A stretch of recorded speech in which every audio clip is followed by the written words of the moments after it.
Read this one from Jeremiah that I would say. Jeremiah 1 through 5 says, "Before I formed you in the womb, I knew you. Before you were born, I set you apart. I anointed you as a prophet to the nations."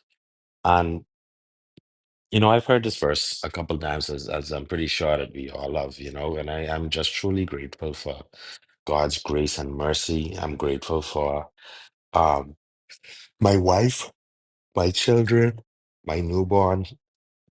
I'm grateful for I'm just grateful for every single thing that God has ever done for me. I always wake up with a heart full of gratitude, and it just feels so good to just be in the land of the living, and just to be here. You know, um, in this particular verse, it reminds us of something deeper to me that I don't think that we actually look at when we read this verse, right? When we say that God knew us from before we were in our mother's womb. Think about that. Like pull the context out of that, right?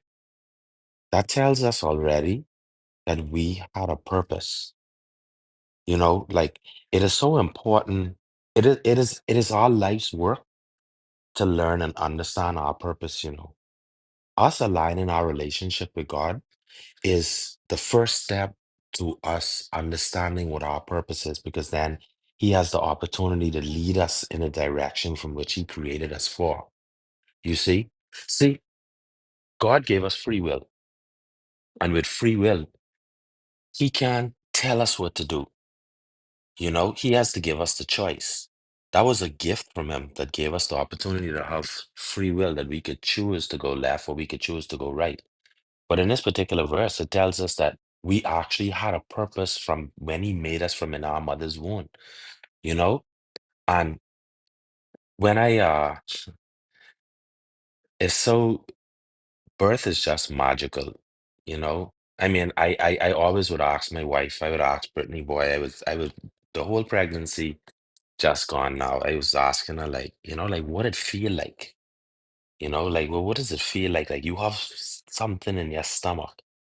And it's hard to explain. Like she'd be like, I don't know, but I don't know what answer I was looking for, because we would look and see the baby on the screen. Shy is her name. We said the baby. Shy is her name. We would look and see her on the ultrasound screen, and you know something so magical had